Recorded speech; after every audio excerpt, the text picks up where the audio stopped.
What is up, everybody, and welcome into another episode of Weathering the Storm, an Orlando Storm podcast. I am your host, Dakota Wolf, and today we are going to be previewing the Orlando Storm's upcoming matchup against the Louisville Kings at Lynn Family Stadium in Louisville, Kentucky, the first away game for your Orlando Storm.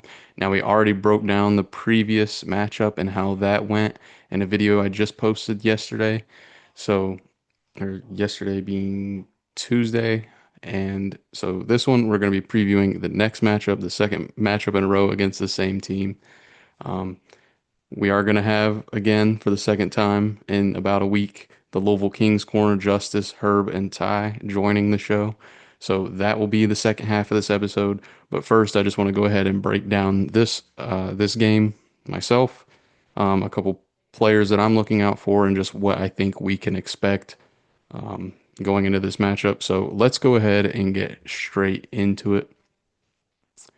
First off, and probably most importantly, the one of the main things we're going to look out for is how are the Kings quarterbacks going to respond in this game, and which quarterback is going to start and finish this game. And last week, it was Jason Bean, the starter, the day one starter for the Kings, obviously starting this game as well. He did not look good at all. So he was replaced by Chandler Rogers. Um, but then, for some reason, they pulled Chandler Rogers back out and put Jason Bean in, then pulled Jason Bean out and then put Chandler Rogers back in. That's been explained to me as a dual quarterback system. I don't really understand that. That does not work at any level, maybe outside of high school. So that's something to keep an eye on if Chris Redmond, the head coach for the Kings, will continue to push that dual quarterback system, or if he'll settle on one guy. And if he does, which guy will that be who will be starting out of the gate? Personally, I think Chandler Rogers, with all due respect to Jason Bean, I've really liked him and been high on him all offseason. Um, Chandler Rogers looked like the more prepared quarterback to me. He did have that horrible interception that kind of almost sealed the game away for the Kings, but he just looked more together and prepared to play that game. Personally, that's probably who I'd go with, but again, it is early in the season, so they could look to stick with Jason Bean and at least give him one more chance before moving on. And even if they do start with Jason Bean, of course, like I said, they could do the dual QB thing and put both of them in. We'll see if they roll with that, but regardless of what they do, that is definitely something to keep an eye on there and how our defense prepares against either one of these quarterbacks. Um, but then on Orlando's side, of course, we have Jack Plummer and Dorian Thompson Robinson. I wouldn't like Jack Plummer is going to be the starter, no doubt about that. He will be the starter, barring an injury or barring, something absolutely horrible. Um, so I'm curious to see, I guess, if we can just keep up the same thing we've been doing. It's been mostly this dink and dunk kind of, and I'm not saying that disrespectfully, I'm just calling out it pretty much exactly how it is. Dink and dunk, 5 yards here, 6 yards here, and just hoping one breaks off for a touchdown. So play it as safe as possible. Don't make mistakes and get the ball to the playmakers. KJ Hamler, Elijah Badger, Chris Rowland, Jashawn Corbin. Get it into their hands as safely as possible and let them work. That's been the style of the offense. Jack Plummer has ran that well. And I guess we'll see if that can continue to hold up in this game against the Kings. It is our first road game as well, so I'm curious to see how Jack Plummer handles going back to Louisville, a city he's pretty familiar with. That is where he played college, if you're unaware, and at least one season, um, and how he handles a different environment and how this team in general handles that environment. But we'll see if we can continue to sustain the offense that we have had all season long. So now we'll go ahead and get into the Kings running game, which has been absolutely atrocious all year long. All year being for the last two games, it's been absolutely atrocious. Both games, their quarterback has led the game with rushing. In this most recent game against the Storms, their leading rusher was Chandler Rogers, the backup quarterback, with one attempt for 12 yards. So definitely not good. We'll see if the Kings can bounce back and get that going again against the Orlando Storm. And again, it's going to be tough, just like it was tough for them last week. The Orlando Storm have a really solid defensive line, and the linebacking core has been holding up really well despite all of the injuries. So we'll see if they can get it back together. I'm not banking on that. I do think the Orlando Storm are going to shut them down again. I just no disrespect to them. I think they have the potential to turn it around, just not against this defensive line. Isaiah Buggs, Feldarius Payne, Kashawn Banks, Chris Garrett, Darian Butler coming over as middle linebacker, filling in for Tavante Beckett, and Deshaun White. Like really solid front seven, especially that defensive line. And if Tavante comes back, I mean, just forget about it. I mean, I can't see them rebounding. Maybe they'll prove me wrong, but personally, against this defensive front seven, I just can't see it. But then on the inverse for the Orlando Storm, they did have a bit of a slower game last week against the Kings defensive line compared to their week one game against the Aviators. Deshaun Corbin only averaging 2.7 yards per carry, but totaling 51 yards, and then Trey Stewart totaling 25. So only a total of 89 yards on the ground for the entire team. Of course, not including some yards from wide receivers and quarterback scrambles. But that being said, we'll see if the Storm can also rebound against this Kings defensive line, which did look pretty solid as well. So we'll see if they can get back on track. Not a horrible game against the Kings last week, but they were definitely a step down from the week before. Then we'll go ahead and get into the wide receivers. So one storyline here is Lucky Jackson being pretty much held in check last week. He is, from what I understand, the star receiver on this Kings offense. Obviously, the quarterback struggled, so that makes sense that the wide receivers would struggle as well. Only 2 catches for 15 yards for Lucky Jackson. We'll see if he can bounce back in this game against the Storm in Week 3. And then on the Orlando Storm side, of course, this is probably the strongest unit on the team. This and the defensive line are neck and neck, but honestly, I would probably give it to the wide receivers. KJ Hamler, Elijah Badger, Chris Rowland all had really good games last week against the Kings. We'll see if they can keep that up. All three of these guys have touchdowns on the season, so we'll see if any of them or which one of them will add another one to their season total. But yeah, I think that's all I'm going to get into here. Just going to go ahead and transition this straight into the collab with Louisville Kings Corner. Again, thanks Louisville Kings Corner for joining Justus, Ty, and Herb. Go ahead and follow them on all the platforms if you aren't already. Really good content. And obviously, this is a Storm podcast, so maybe you only care about the Storm. But regardless, go check them out. Subscribe at the very least. Support their channel. Really cool dudes and really good content that they put out. But I'll see y'all on the other side. All right, so now I'd like to welcome in some familiar guests on the show. They were on here last week. We got Justus, Herb, and Ty. Thank you for your service from Louisville Kings Corner, joining the show. How are y'all doing? How are y'all? Are y'all doing all right after the rough start to the season? No. Like I told you before, man, I wore all black today for a reason because I feel like It's I'm too early for that. It's too early. You know what? Everybody panic. Team's over. Disband them. Get rid of them after the season. That's what I'm hearing on Twitter. That. I never said that. I'll sit up in those stands cheering my butt off for 20 years before I say get rid of them. If they don't ever win a game, buddy. I've been a Chicago Bears fan all my life. It's not the first time I'm going to be cheering on a team with a losing record. What did y'all think? Like, first off, what did y'all think? Because I didn't see it, about the broadcast and the overall presentation of the game from ESPN. I personally thought it looked just fine. Scoreboard was cool, but he has other things to say. But I mean, like, I don't know what he's going to complain about, but whatever. Okay, like it would be nice if we were sitting down on this couch watching this 85-inch TV in Bub's basement. But being at that I mean, I'm not trying to crap on a local establishment here, but Bear Creek Tavern, their TVs aren't the biggest. And whenever they super small that playing field, when they're interviewing the coaches and the coaches and stuff, that's annoying to me, man. And when Jason Beam comes off and Chandler Rogers comes in and they're trying to sit there and interview the quarterback that just got pinched. Yeah. Come on, bro. Like, obviously that dude's not going to give you no information. Either that or when they're up in the scorebook or up in the booth trying to that I hate. The OC and DC. Yeah. I knew that they were pissed. Dude, they did not want to talk to them at all. It was terrible. And then on top of that, I don't really mind this. I thought it was kind of cool, but Jason Bean walking out for the first drive, and the ESPN guy's like holding his microphone like this. Jason, please tell me something. What are you going to do this week? No, it's like, I don't know. I mean, it's cool to an extent, but like, bro, you're walking all the way out there in the huddle, dog. Like, It was literally get that shit silent. On top of that, too, Mike Rapoli being on the sideline for the Orlando Storm, bro. Oh yeah, that was not okay, bro. That was not. I don't know about that, bro. He was over there trying to tell the offensive coach. Yeah, he said he came on the mic. He said, "Yeah, we're gonna throw it deeper," and the coach is like, "No, we're gonna run it." Yeah, we're gonna establish. No, we ain't throwing it deep. You know who you're talking to. He's trying to get the coach to do a 4-point field goal, and the coach is like, "No, we're not doing that." You know, it's just I don't know.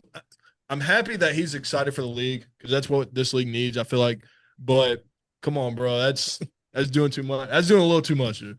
Yeah, it was a little extra. Stuff. It's cool to be on the sideline, whatever. Don't put the headset on and try to tell them what the plays to run. Yeah, but I wish they would have listened, but whatever. I wish he would have got it on Redmond's headset. That'd been cool. Redmond might have listened to him. No, I agree with that, especially the sideline interviews. Like, I don't know, they just got to figure out better time and place, especially not the quarterback just getting benched for the other guy and then putting a mic in his face. I mean, I don't know. It's a little just figure out the time and place. It can be all right, but I don't know. Maybe when the defense is on the field and you're asking the starting quarterback who's not just gotten benched, like some stuff, maybe. But and the coordinators while the play is going on. I don't know why this has happened in both of the Storm games specifically, because I saw it after the Aviators game too. But I completely agree. I just think it's doing way too much. And Rapoli, yeah, I didn't have a problem with it, but I can see it being a little extra, especially being the team it's going against. So, and then while we're losing that next day on that Sunday game, like ESPN did not do that much trying to get into like the coaches and players. Like they weren't doing that many interviews down on the field. Yeah. But I guess shifting more towards the actual play on the field, what in general did you all see from the offense? And I guess like if you had to give it a grade, like what grade would you settle on for them? Tanner Brown hold it down, A+ by that man. Yes. Silver special teams. I know you asked about the offense, but special teams A+ as always. Yep. Offense D-. D-, dang, dude. The only reason I didn't give him an F is because we got 9 points. I think I win ball games, by the way. Yeah. I mean, he's not lying. Not scoring a single touchdown the entire game is just insane to me. But man, I think there just needs to be some type of coaching adjustments for this team. I don't think the offense is that bad, bro. I think it's maybe the plays getting called or, you know, taking out your starting quarterback, putting in the second guy. He goes off, not goes off, but he's doing better, and then you take him right out, you know. And then you're trying to put them in and out, like they're just getting cold over on the sideline. Yeah, you can't. That's what Benny was saying on his live is like he would get 4 carries in the first drive of the game, and then he sits until halftime. Yeah, I mean, you can't expect anybody to get hot off that. Tyler, you got anything? No, I agree. Like, when they took Jason Bean out and they brought, I think Chandler Rogers, is that his name, number 4? Yeah. When they brought him in, they should have just left him in. I mean, I know he had that bad interception, but at the same time, no disrespect to Jason Bean, of course, but he looked, Chandler Rogers looked more like an actual, like, true quarterback. Again, no disrespect to Jason Bean, but when he came in, it looked like he had more control of the offense. He was hitting a better percentage of his passes. I think he hit like 65%. So even with the bad interception, like I would have just stuck with him, and especially not like how y'all are saying a dual quarterback system, just swapping guys. Like that doesn't, like you said earlier, that doesn't work. It doesn't work at college. It doesn't work in the UFL. It don't work in the NFL. It doesn't work at any level other than maybe high school. And he didn't even throw that interception until he went on those 3 drives and then got pulled and then came back in and then he threw the interception. Yeah. So that just shows you what suspending a quarterback on the sideline does. Yep. You know. Yeah. And Benny Snell too, like I know he had a pretty solid run at the beginning of the game. Like it was only a 9-yard run, but I remember it because he like cut left, he found a hole, and then he like trucked the guy forward and like fell forward for 9 yards. Yep. But then after that, only 5 carries the rest of the game, and I think he lost yards overall on those 5 carries. So it's like, I don't know. I guess that's why I'm asking y'all. I don't really know exactly what the problem is, but um, if it's the offensive line, if it's just rotating too many running backs or what, but We Both. came out in the RPO, bro. We should have stuck to that. I'll say yeah, if you're, I'm not going to give my opinion on this because I'm not going to say, I'm just not going to give my opinion. But if you're a Louisville Kings fan, just watch the O line this week and just think about it and then tell us what you think about that.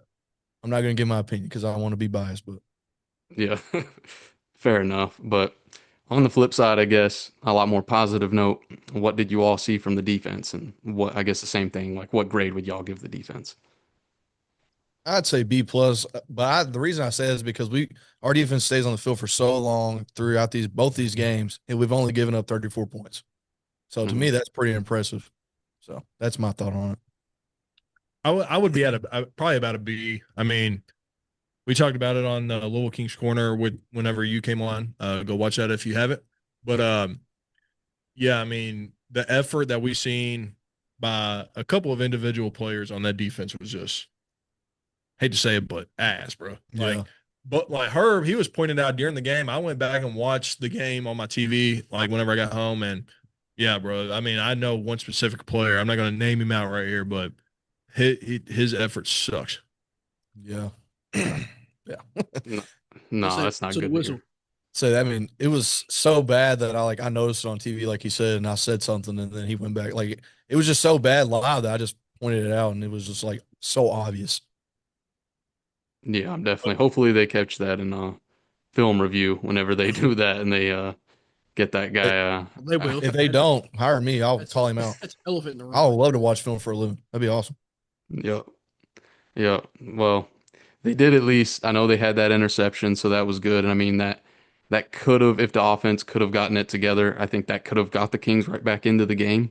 Yep. I don't know why in the world we threw the ball down there. Just like like I was screaming like a crazy person at that point because I'm like, the game's almost over. We're right in the red zone. Run it 4 times. If you don't get it, they got to drive 99 yards and you drained all the clock. Why in the world are we passing with Jack Plummer? Literally what I told Tyler while yeah, especially with Jack Plummer, but me and Tyler, I told Tyler that exact stuff That's at the Pete Carroll, pizzeria.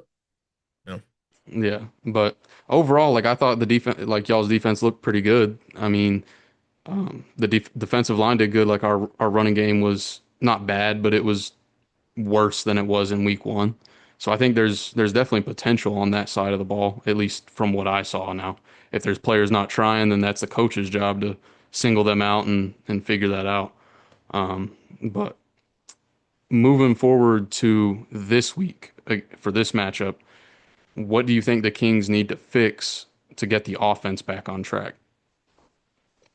this run game, bro. Yeah, the run is so bad, so bad. I think, what was I telling you? I think I seen a stat where it's like we have a combined 32 yards for both games from our running back group. So The both games that we played this year, the quarterback led the team in rushing. I don't know, man. Yeah, Like we need to go back to the RPO stuff and we need to keep one quarterback in. I mean, our starting running back got six carries. Like that's just not okay. yeah, and I was about to say what Herb just said. When your quarterback, and in this case, it was technically the backup quarterback, is leading your team in rushing yards on 1 carry. That's not good. So I don't like again, I don't know because I haven't watched it too in depth on the King side what they need to do to fix that. If it's the running back's fault, if it's the offensive line, if it's the play calling, but they got to figure that out for sure because that will also help Jason Bean or whoever with the passing game when you actually get the running game going. But right now, it seems like they're just stacking the box and shutting it down. So Yeah, it opens up your play action stuff. So I mean, yeah, it's 2 straight weeks that the team has averaged under 3 yards per carry. I was telling Justus too. I was like, I don't know if y'all see it, but I could tell each play when they line up if they're running or passing. Yeah, It's I it's agree easy to guess pretty Yeah. much. because they can't run. I mean, you can let them run all day because it ain't gonna happen, yeah, but they don't want to hand the ball off. So I mean, you know what they're doing. There's no reason why there should be 3 running backs getting the ball consistent the same amount of carries every single game. With your number one getting 6, bro. Come on. yeah. Let's move on before I get mad. Yeah, I said that for our pod.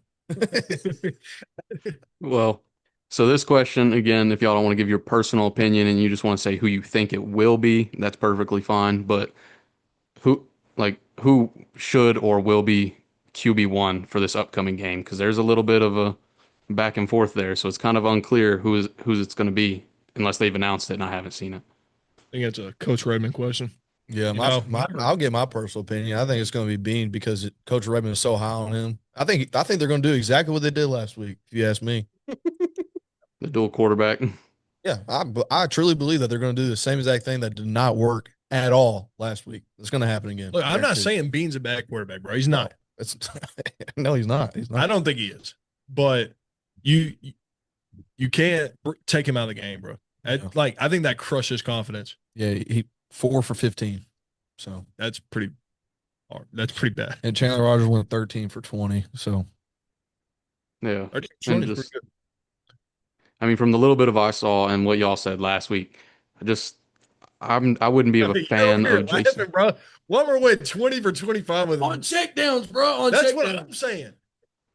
And, he and does Taylor's throwing it down the field, bro. Like he does what it takes to win, bro. It doesn't matter what he does. He takes what knows what to win. So it doesn't matter. Let's just get going. We got 6 minutes. Oh wow. so, bro. Don't listen to him. I'm not upgraded to pro. We got if y'all need me to host, I can host. I have pro. Maybe do the that. playoffs when we see y'all, and we're gonna smoke that ass. Playoffs. Oh Lord. Well, anyways, I guess we'll just move forward. What do the Kings need to do to keep up the success on defense? Give the offense more possession of time with the ball, bro. Yeah, we need to get off the field more and then effort. All right. With the effort they're playing at and they're holding these teams to less than 20 points a game, if they play with effort, they probably skunk somebody, you know? So, Yeah. No, there's potential there for sure. So like I can see that. Like the defense definitely has potential, and I saw that in that game. But I guess we'll go ahead and so I also want to say one more thing is I'm not saying that everybody in the Louisville Kings plays with no effort. I'm just saying a few of them do, by the way. So that's all I want to say. yeah, no, you're good, of course. So how do y'all project the game going? What would y'all's final score predictions be? Lord, if you ever did something for me, give them Louisville Kings to win, please. Bro, we need this win, dude. We're begging you. Lord. I ain't gonna lie. Realistically, I think it's gonna go the same way. Yeah, I agree, honestly. I don't see. I'm not going to sit here and say we're going to win because Nah. I honestly don't believe that. Nah, I fully believe it, man. I think Coach Redmond, man, coming back to Louisville, man, he's just we said it last week, he's got something to prove, bro. And this week he has to. There's no He more. still has something to prove. There's no more losing. We lose another one, we might not be in the playoffs. So Yeah, come on. we're We're 0-2, dog. I don't know Yeah, I why know. we're 0-2 and still trying to talk about playoffs. I think we just right now it's Let's take it a week at a time. How about that? That's what I'm saying. And this week, bro, look, you're thinking of the past, man. You're thinking about what we just did last week and the week prior. I'm talking about right now, man. And right now, in 2 days, versus the Orlando Storm, we're going to win 21-17. You done changed my mind. Lit a fire. There we in go. my butt, Let's dude. go, man. There we go. Man, the Storm is so man. Jack Bummer. Yeah. Give me the Okay. Kings. 28-21. mm, We're There scoring. I'm doubling down on last week. I think I said 27-21. Nah, we're better than that. 28-21. Book it. There goes the ball. Yeah, I mean, Unbelievable. I will say, bro, Jack Plummer, he did do really well this past week. You about to say belt? Please don't say that. he was about, He was about to say I seen the But like we said, man, he's the check down queen. So Queen. that ain't happening this week, bro. Jack Oh, Plummer man. and King better never be in the same sentence. I didn't say King. I know. I'm just saying. That's why I know why you said it. Well, that would be a truly awful way to end the third game of y'all season. Is Jack Plummer going into y'all's house and putting up it? Say it. But hey, no, I'm ready to make a sign with a cigarette and then half of it's lit and it's gonna be Plumber on it. I'm gonna smoke that thing up there. but no, y'all should have more faith. I mean, y'all were hyping up the crowd, and how many people are pulling up? Rightfully so. So that should have an impact on the game. That should help your boys out and help them get back on track and get this win. Even though we won by 10, I don't think it was that far. So I'm still predicting them to lose, but How So many it's people did y'all close. have? How many people did y'all have in your stadium this past week? No, genuine question. 8,500. yeah, we got Okay, that that- at the tailgate. So Yeah. Oh my God. I had that many people standing in front of our podcast. We did the podcast at the tailgate. now you're stretching. I'm just saying it's spring break this week too. So if you don't see all them people in the crowd, that's the reason. Nah, Yeah. come on. It's not 'cause Y'all will have a lot of people there. I don't doubt that. I'm calling 8,000 No, No way. What I'm day going. is it? It's on Saturday, right? Or is it on Sunday? It's on Friday. Even Oh, worse. on spring break. That's why I'm saying 8,000. now I don't think that will happen, but if it does happen, y'all best believe you're gonna get a phone call from me, and I'm All gonna be right, we talking ain't gonna that answer talk. it. I'm declining it. He's just gonna block my number. We don't play y'all no more. All right. Well, I got it 17-14, just to throw that in there real quick. Do we got time for season predictions? I'll edit this out, but We got a minute 40. Yeah, we can run through it all real right. quick. You said you do? Yeah, yeah. All right. All right. So how do y'all see the rest of the season going for the Kings? Honestly, man, 8-2. I mean, what are we even talking about here? Y'all barely scored 8 points. Yeah, Whoa. 1 point for every win. Dog. No, Jesus. I don't know, man. Realistically, that's why I'm saying 8-2. Yeah. I'm not biased, by the way. Obviously. No, no bias. No, I believe you. I'm gonna go. I'm gonna go 10-2 because we're gonna win that shit. No, that's valid. Oh, bro, damn. Yeah, so I'm going 4-6. Thank you for your service. He said, "Damn, why not think of that?" Damn, bro. That's good. 'Cause we're making the playoffs. Yeah, we got- Justice. I don't know why you're underselling your team. Yeah, Clearly, there's only one that's on true me. fan over there. That's on me. Thank you. Thank you. All right. Well, I appreciate y'all joining the podcast again for the second week in a row. Y'all make sure to go follow them on all the platforms, UFL Kings Corner. Again, thank y'all for joining. Thank you, Dakota. Ooh, we made it. Let's go. It just ended, didn't it? Close. Less than a minute. We That's appreciate awesome. it, Dakota. Yeah, of course. Appreciate y'all again. See you, man. See you.